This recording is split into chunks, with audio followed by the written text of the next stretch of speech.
Hearing to order with the salute to the flag. I pledge allegiance to the flag of the United States of America and to the republic for which it stands, one nation, under God, indivisible, with liberty and justice for all. Scott Latham. Here. Tom Kennedy. Here. Tom Grattan. Here. Dawn Hagerman. Here. Christian Pryor. Here.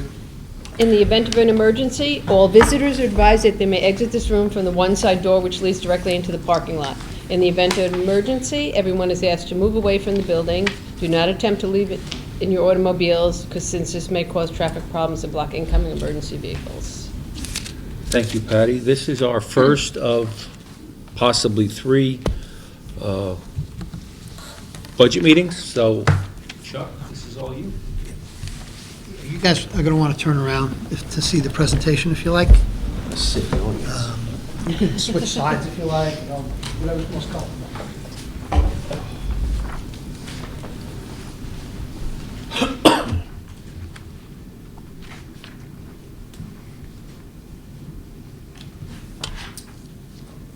Okay, thank you. Good evening, everybody. Again, as mentioned, this is the first budget workshop for the 26-27 school year. I have to keep track of it. These years are just flying by. So I'm going to start a little bit just talking about how we ended last year. So we're in the fiscal year we end. Good.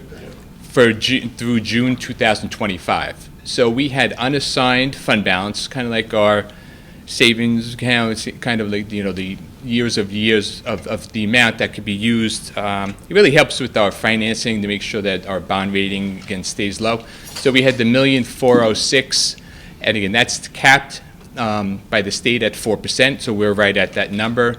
So that's really the first thing before any reserves. That's the number you want to fund, which we have been for a while. So we just maintain that balance. Appropriated fund balance, that's the amount that we give back to the taxpayers that in each year, from year to year, there's money surpluses in the budget that we have to kind of have for contingencies. So that's giving the money back from the year. And again, we roughly want to be at the 400,000 mark, and that's where we are again. So again, that's a good number. Years ago, it was over $1 million, and that's too much. That means you really have to, at the end of the year, if you spend your budget, that's what drives the budget down. So you want it to be a manageable number, and again, the state allows us to give that money back. So our rating, AA2 rating, and it's a very good rating, again, based on our reserves and our financial situation.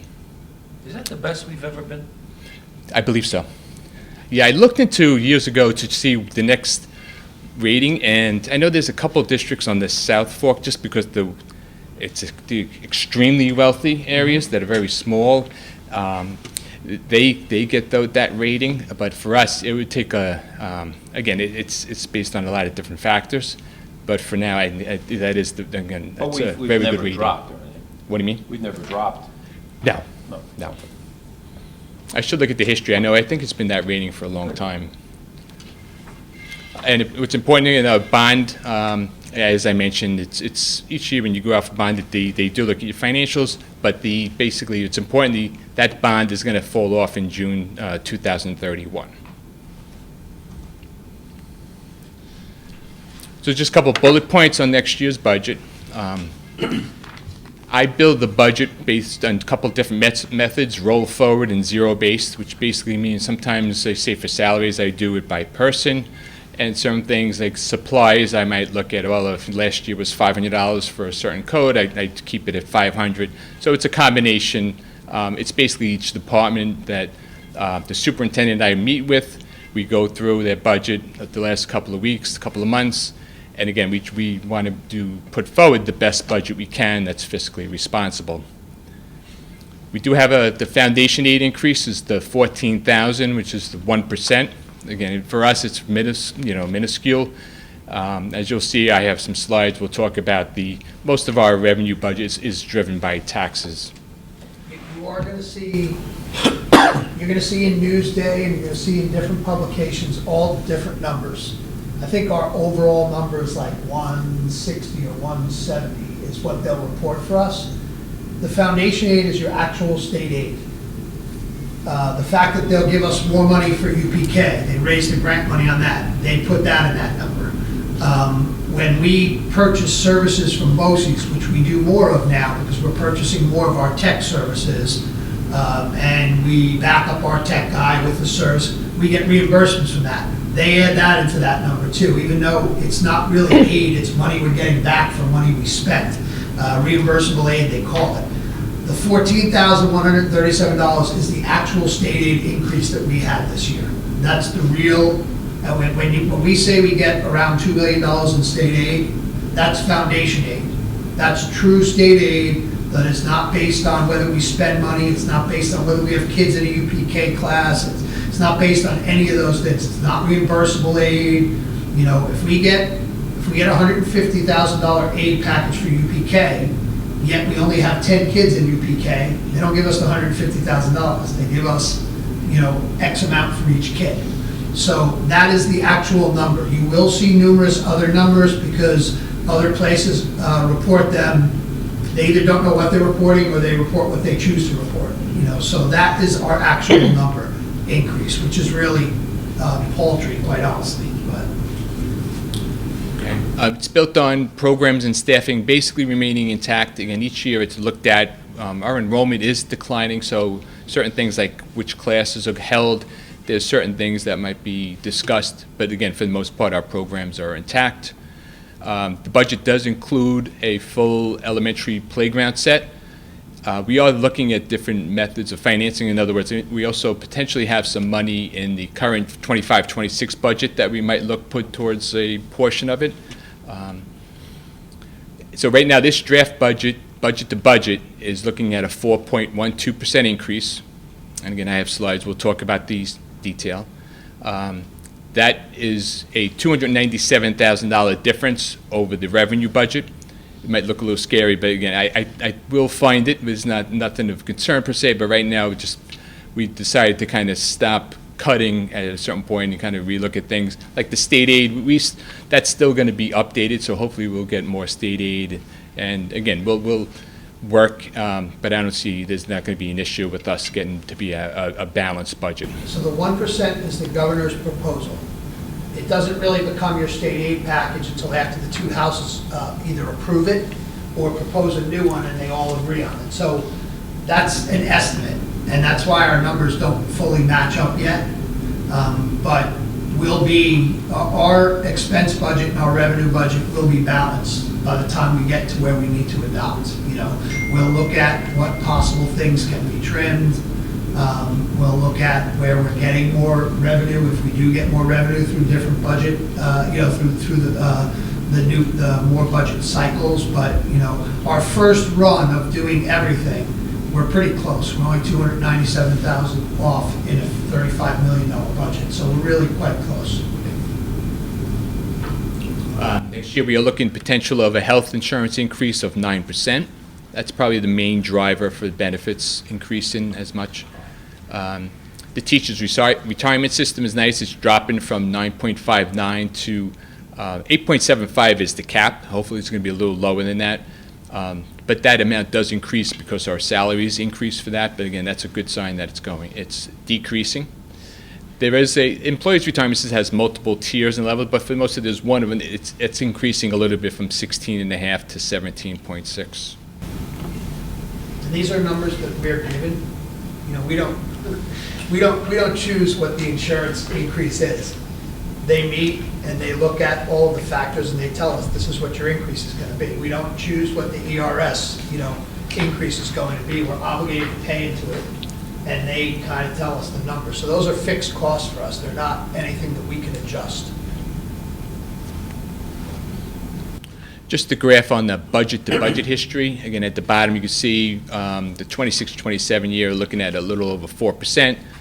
And over the years, again, it's just interesting to see the different, you know, percentages over the history. Again, we'll see where we end up. Like I said, when some numbers are final. 1%. You know, we have to trim it down to be under the cap, so it's going to be closer to that 3. It's going to be just over that 3% number. Right. You know, this is what it is right now on the first run. But it'll probably be very similar to the 25-26 line.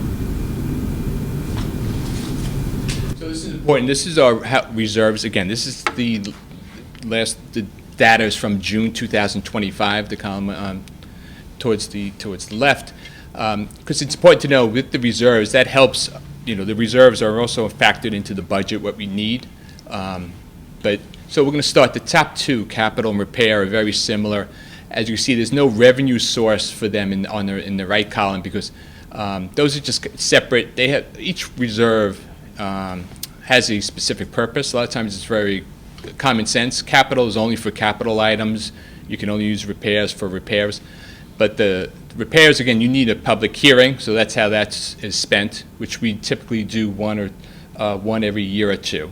With the older building, again, having that money is very helpful. It helps lower the expense budget for Mr. Dragone, knowing that repair reserve, because it's really like for the unforeseen numbers and the large dollar amounts for plumbing, even repairing flooring, roofing, anything like that's used for.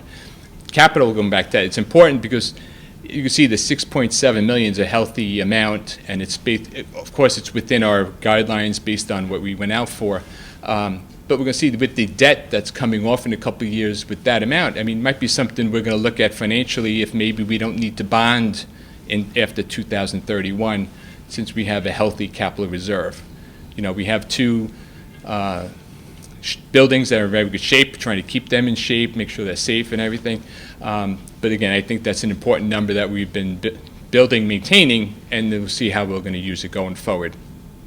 We've been fortunate, quite honestly. In the last few years, we had a number of larger grants than we normally get, and that allowed us to do work while we built up these reserves. We're not going to see those numbers going forward. Like we had surpluses that were substantially higher than what they normally are because we were able to utilize grant monies to do certain capital projects that we would have been doing out of our budget. I think that's going to pay Southold tremendous dividends because I think, at least what the comptroller's office and what all of the projectors say is we're going to hit a few bad, financial years starting after next year. So that these reserves will allow Southold to keep the programs and to keep the buildings in shape and all of those things without running them down, because when they run down, it costs you twice as much to fix. When you do a $100 million bond because you've gotten so run down, you're doing work that is a lot more expensive than it should be. So we were fortunate in the last few years because we had these grant monies to do a lot of this work and then be able to build up our reserves. And that's not really the anticipation in the next few years. It's going to be much tighter, and we're going to have to use some of these monies for different things. But that's really what you do. You save up when times are fairly good, and then you spend it when times are lean to keep things going well. It's not terribly different in a school district than it is in a business or in your house. And a bit of historical context.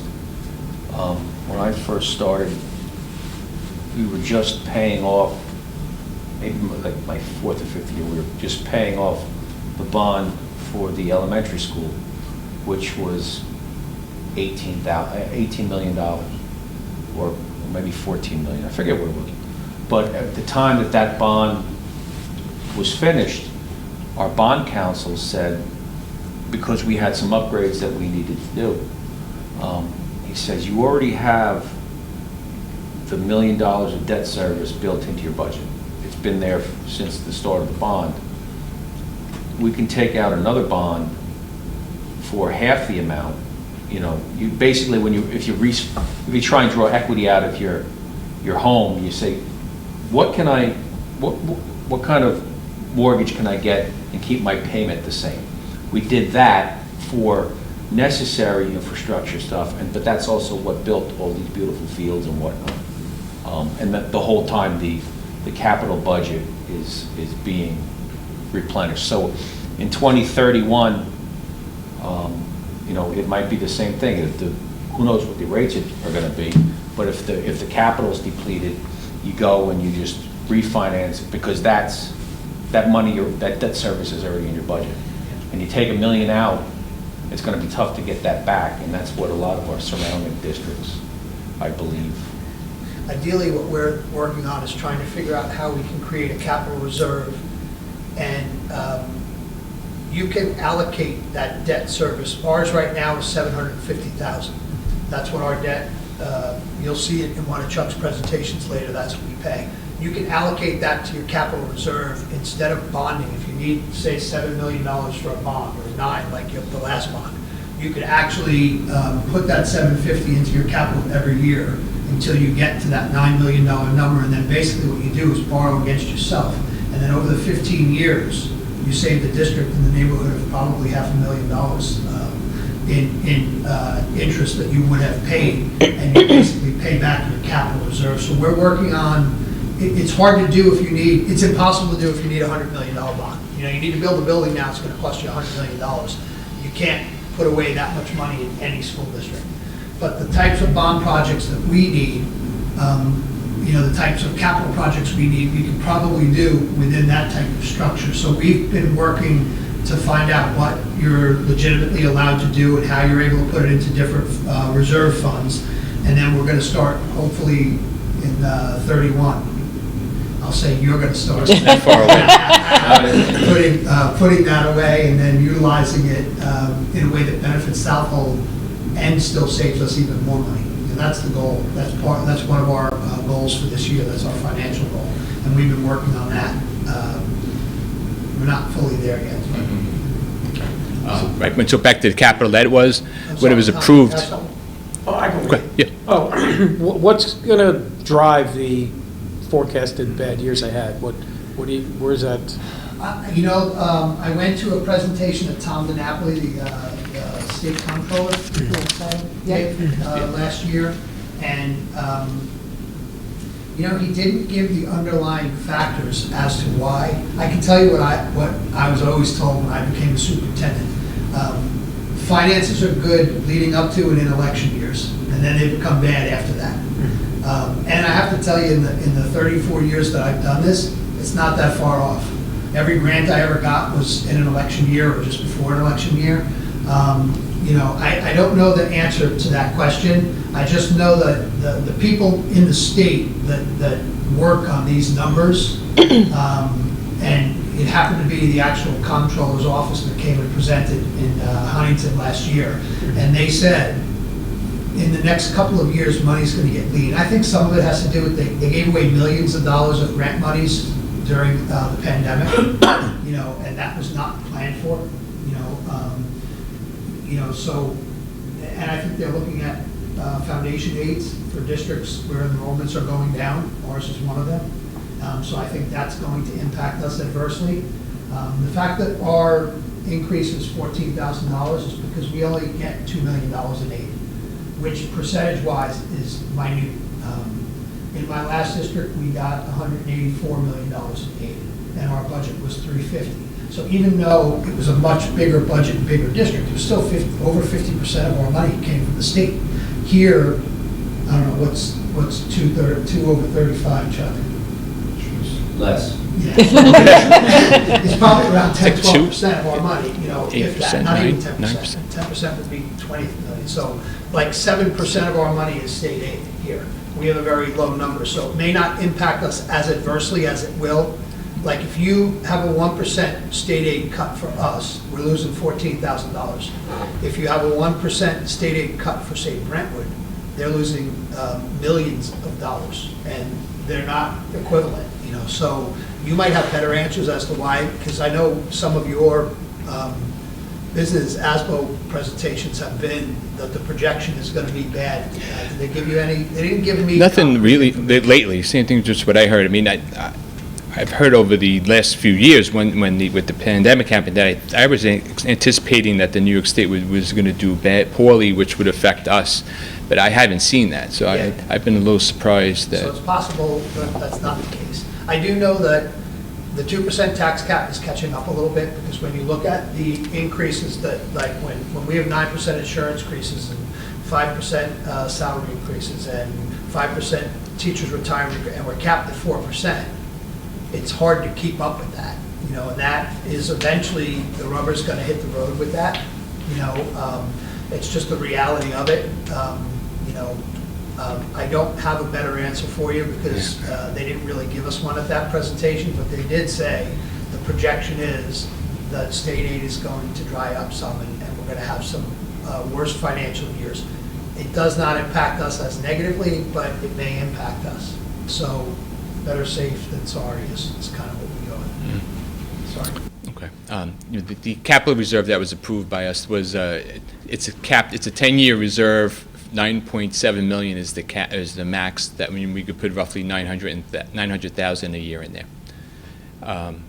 Some of those other reserves, again, based on what it's the purpose, the TRS reserve, that's a fairly new reserve. We've been building it up a little bit. Again, the ERS reserve, that's capped that we do, make sure it's not more than several years of ERS expense. And again, all these reserves are looked at by our auditors and also by myself to make sure that we're in compliance. Workers' comp, that one we actually fund 120,000 is what our expense is, so we look closely at that. Unemployment, we've had fairly low claims, so we've been maintaining that balance. The employee benefit accrued liability reserve is specifically when people leave the district and they get paid out for their unused, say, sick time. That number is capped at our liability, which is roughly, I think, 2.5 million. So we're very close to where we want to be as far as funding of that amount. Again, the 60,000, all those amounts in the revenues, again, that means we don't have to collect taxes for those amounts. We use the reserve. And that's what the comptroller likes to see, that you could, yes, you fund those reserves, but they want to see that you're using it.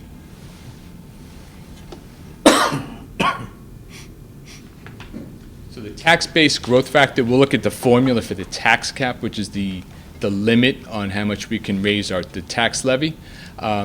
That's not a number. It's a number I get off the comptroller's website, that each district has its own number. So all the way to the right, you see we're a little, I think it was 1.03%, which is very good. For the longest time, I thought 0.5% was going to be our ballpark. But that's, to me, they call it like the brick and mortar change. It's the, maybe if there's new housing development or there's, a construction. I don't know all the time what drives that number. I know I have two neighbors in Southold town. They're roughly 0.7%, and we're 1.03. But that's the number they give us, and that's what I use. The other factor in the tax cap is the Consumer Price Index, CPI. So you can see at the top, it's at 2%, which is the cap. So it can't go below 0%, and it can't go above 2%. As mentioned, what Dr. Mora was saying, to me, it wouldn't be far off to have, a couple of years where there's high health insurance, high, retirement increases, and low CPI. To me, you're going to see if there's going to be one district, it's going to be 80% of the districts that, because typically your salaries, you want to maintain the best individuals, you want to retain them. That number is typically in the 3s, 4%. So when you have 2%, somehow it just doesn't always meet the needs. But for now, again, we'll take the 2%. So this is the actual calculation. Again, it's not just the 2% for CPI. So at the top, we start with our tax levy, the 31 million. I mentioned the tax growth, the 1.03%, so we'll have to go up 320,000. For capital cost, you look at really what's important to look at the difference between the two. So you see we back out the prior year of 731, and towards the middle, we increase it for the next year's capital cost of 750. So it's basically, that one's a wash. So you have to be careful is when, say a bond issue falls off or a new one comes on, that number has a large change. So you want to look at that. What's interesting with pilot, I want to talk about the same thing. There's a pilot receivable we add from last year, and we increase it for next year's pilot. That number is changing quite a bit. It's going from 188,000 to 304,000. So what's interesting, we don't have any agreement with the pilot, through the town. That's just the number that they give us. Luckily, the money they give us is for the subsequent year. So the money we collect this year in 25-26 is really for next year. So when that does fall off. Pilots are payments in lieu of taxes. So when a company comes to an area and they're given tax incentives to come, there are they don't pay taxes. We still get certain payments in lieu of taxes for them, and that's what the pilots are. The hard part about pilots now, because pilots 20 years ago, they gave you a contract and they said, this organization is going to be paying a pilot of X amount of money for the next 10 years. And you could see exactly how much it was. So you knew what your pilot was. What we do is we wait until they tell us, this is what your pilot payment is this year, and then we have to adjust off it. That's why you see the 304 in the red, because it's higher than what we had last year. So that means it's a negative off of our cap number. Your cap number would, I'm going to give you guys the version that I understand, which is the idiot's version. The 2% growth factor, the 1% base growth factor, and the 2% CPI factor would mean that we would have a cap of 3.01. That would have been our cap with exclusions and everything else. It's reduced by the 304,000. That's why it's a 2.72 cap. It's because you take the 304,000 off. The problem with that number is you don't always know what it's going to be. When it gets higher, then it reduces what your cap can be. When it gets lower, it raises what your cap can be. It's an adverse, it affects it adversely, the opposite of what it is. So that does make it difficult. So, whereas our cap, if the pilots were 188 again, our cap would be 3.01, 3.02. Because the pilots went up, we're getting that money so that we therefore then cannot charge taxes for that amount of money. So it lowers our cap. That's why you'll notice that the numbers are, it's lower. It's not a 3% cap, it's a 2.72, because that's the 304,000 that's coming off. The other red number up there, like Chuck said, it's balanced by the capital cost that's added. Those two numbers balance each other out. So, that's. So to me, taxpayers, they're going to remember, remember when we saved 0.3% on the taxes because of the pilot increase. What might come up is when that pilot money comes off, that means the tax levy is going to increase. Yes. So when you go from 3 to 4%, you're like, oh, why is it 4%? Again, making up numbers, then that way you have to do some explaining. In 22-23 is when the initial pilot came on, and again, it saved, I think, roughly 0.5% at that point. So like I said, when that falls off is the problem, because bottom line, the levy has to go increase. So right now this is showing our levy cap is the $31,931,000, $844,000 change. And so again, we're proposing to look at that increase, using that 2.7% increase and staying within the cap and not piercing it. So here's just which we've never done, by the way. Southold has never pierced. We're in a good financial position. Like there are reasons districts have to pierce. There really are. And sometimes it's bad luck, and sometimes it's a lot of different things. Sometimes planning, we're in a good financial place. We've planned long-term for it. We shouldn't have to pierce unless something really odd happens. So you see the second line pilot, it's going up to 304,000. So with that money in, that means we don't need to collect a levy of 300,000. So again, the problem is going to be when it falls off. So you see the tax levy 2.7%. So there's two slides on revenues. Our state aid, as we discussed, going up 38,000 again. So that's besides the foundation aid. That's a little bit with BOCES. We have more services. Those are expense driven. So with the additional BOCES services, we get additional BOCES revenue. The other revenues for state aid are relatively flat, the textbook aid, software, and so on. Shared personnel, I just increased it a little bit. Shared sports, same thing. We have a little more enrollment. So that's been, the revenue's been, going up a little bit. So I'm trying to keep pace with closer to the actual. What we charge the other districts for our NJROTC program has been increasing. So I bumped that up a little bit. We also get with that program is federal aid. Anything that's not reimbursed, it's split between the three districts. That's been holding steady at $145,000. Tuition, same thing. We're holding it, increased it a little bit. So part of the revenue budget to match the expense budget, again, we use fund balance we're allowed to use the fund balance. I've increased it a little bit to $430,000. Use of reserves, as we mentioned before in the other slides, $685,000. And miscellaneous, mostly we actually increased, the interest actually increased quite a bit. What we earning in the bank, from the bank, so that's went up to $333,000. So we see how our revenue budget is increasing to 3.27%.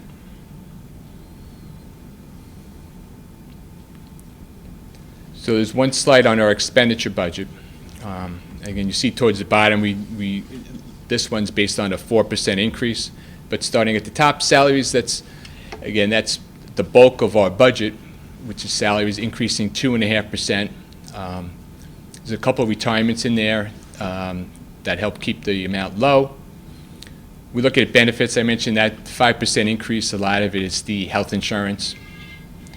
Transportation, I think it's going to increase roughly in the threes. We're a little lower because we have to pay attention to any new routes that we have, any out of district, because now that covers going to any BOCES programs and so forth. So, but that, again, we're looking at just under a 3% increase.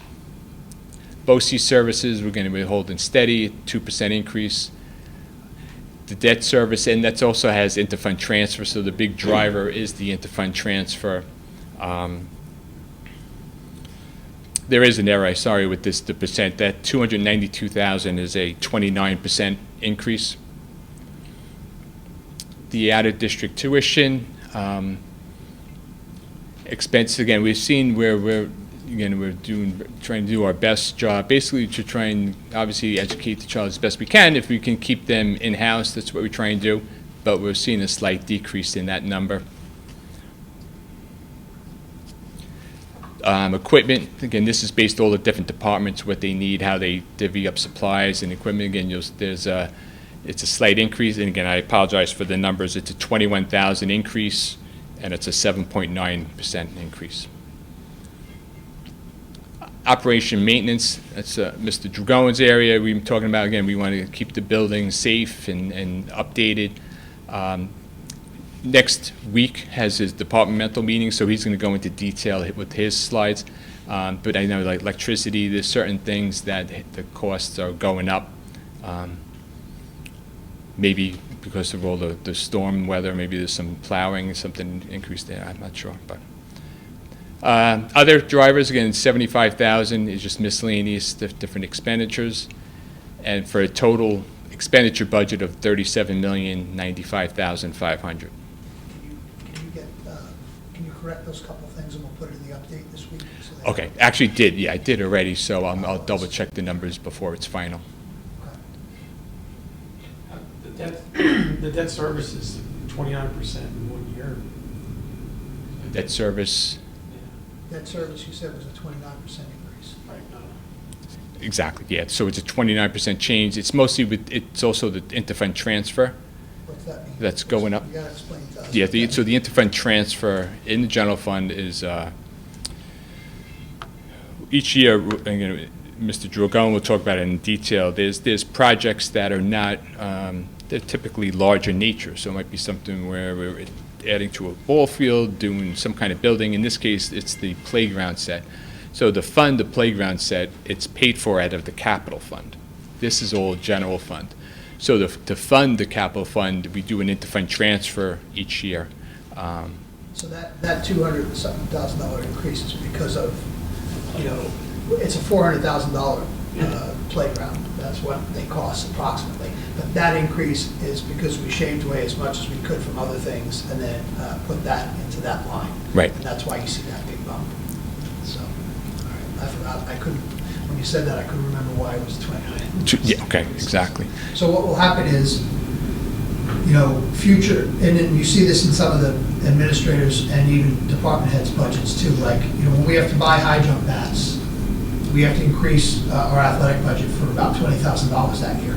But then you see it come out the following year, and we don't, and you'll see that in some of theirs this year, like, I think furniture was dropped by like $8,000 in one building, because we had replaced a whole bunch of rooms, and we were doing them annually, a couple of rooms instead of doing the whole building. Well, now they're done. So that comes out. So that's what you'll see with this in the future year.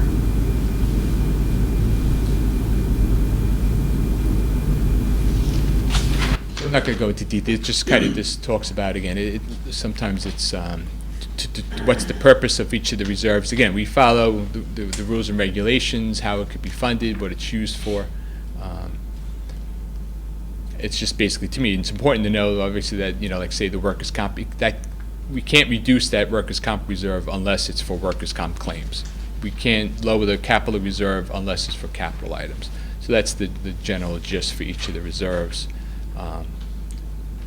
For that.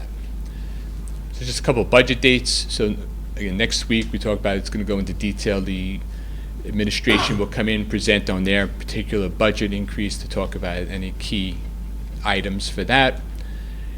April 15th, which is another budget meeting. It's also a regular meeting. That is when we have to adopt the budget. We have to adopt the budget by April 21st. So that's why we're doing it on the 15th. It's got to be 30 days before, minimum of 30 days before the May vote. So April 15th is our last meeting that gives us at least that many days. So we will have a budget meeting, and then we'll end the budget meeting, and then we'll have a regular meeting, and that's when the budget will be adopted at that time. Our hope is that by April 15th, we have a budget in New York State, but when you adopt a budget, as much as we list all these different things, the actual budget that's adopted is just a number. It's 35 billion, whatever it may be. So the truth is, because of our financial position, and because of the fact that we have reserves and things like that, we could shift monies around. We're not hurt as badly as some districts are about not having a final budget. Just knowing what our budget was from last year and doing the minimum 1% mandatory increase, we could balance our budget and vote on a balanced budget, and then the numbers can come out afterwards. Numbers have come out as late as, the time I've done this, they've come out in the summer after people vote on their budgets. Now if you're voting on a budget and you have millions of dollars of state aid in it, that's pretty risky. Where if you have 2 million instead, it's not as risky. So, the ideal is that we have a set budget that has been adopted by the House and the legislature and approved by the governor, because then we really know exactly what our number is. That's the goal. But we are going to be able to present a balanced budget either way. We're just going to use the monies that we have saved up and put away slightly differently. Thank you, Chuck. Anybody have any questions or anything? You got one more slide.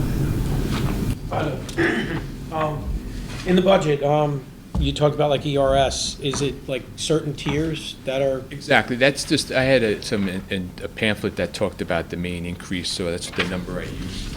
But right, there's tier 4, 5, 6. Each one has a different percent.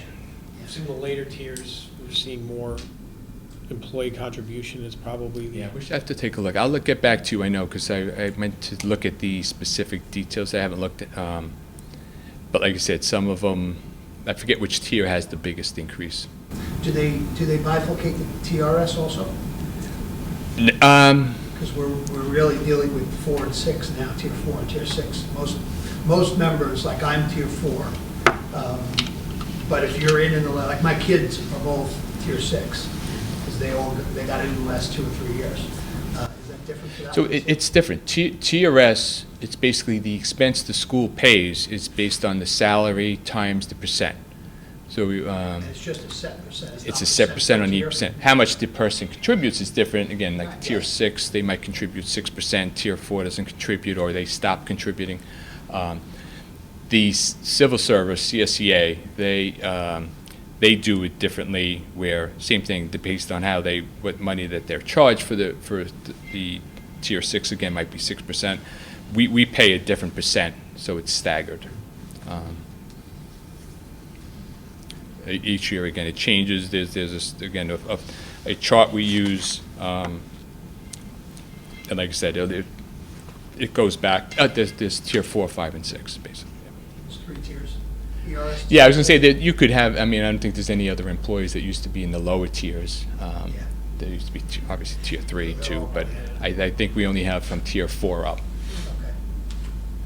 Okay. The health insurance increase, the 9%, what does that represent, like in dollar numbers? Do you? What does it represent in dollar amount? 9% increase. So that's a good question.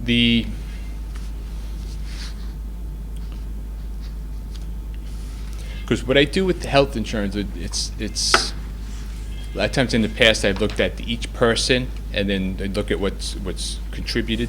And what I do is I typically do put I have a couple of individuals going, there's a cushion in our health insurance line. So that's why my specific health insurance line is not going up 9%. I think I'm going up 6%. But again, I have to get you that number. But my point is, I think each year I look at it, so it's not a full 9% increase, because what happens a lot of times, people go from single to family coverage during the year, so I have to budget for that.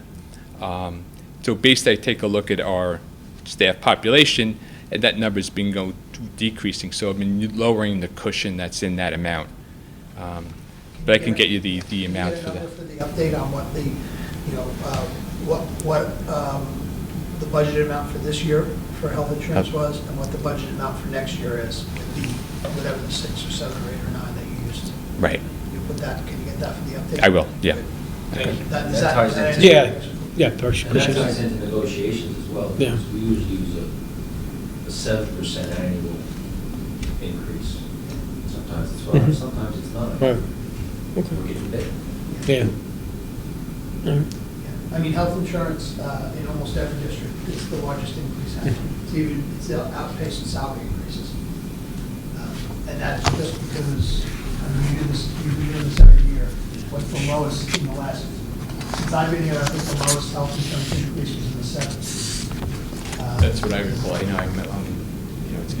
It's funny when you're happy when it's under double digits. So because Because wasn't it it's a a couple little years ago, scary it was like sometimes. 16%? Yes. There was one year where it was mid-teens, yeah. I don't know if it was 16, but it was mid-teens. Yeah. And again, health costs in this country have just, Out of control. Yeah. It's not like we're being billed. That's everywhere. If you buy it at a clearinghouse, you're going to get a 10 or 12% increase.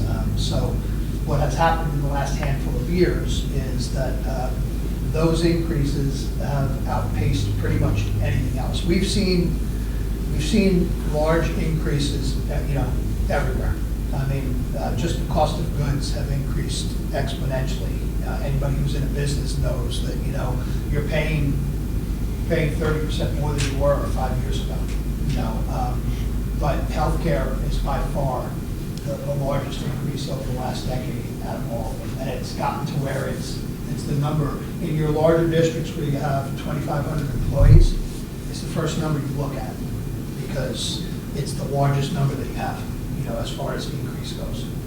So, anybody else have any other questions for Chuck?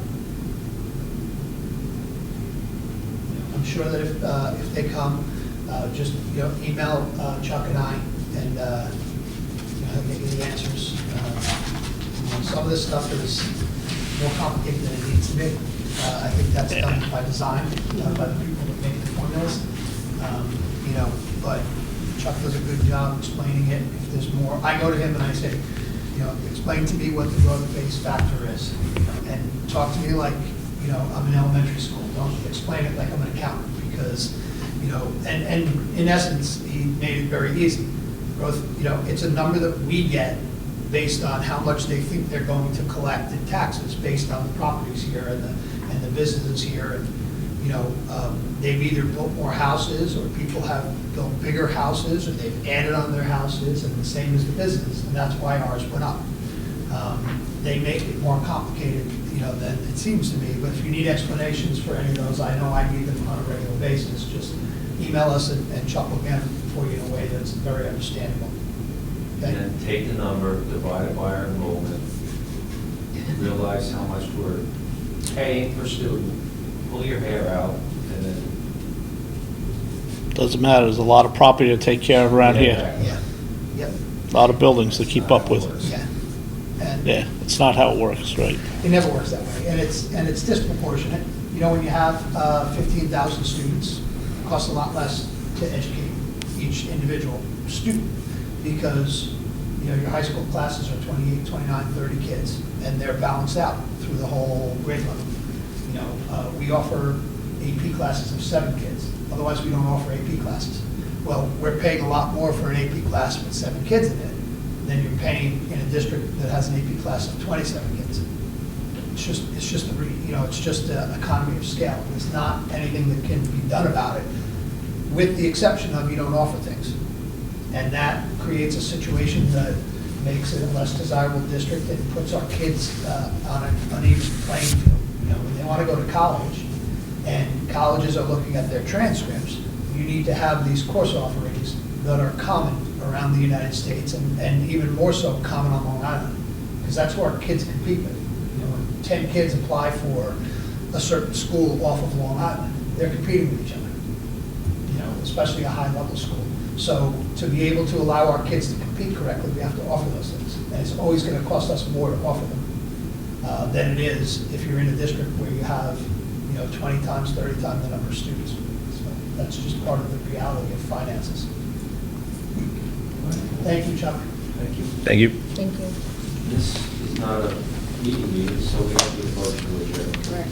Nope. So we can end it, so we can cut over.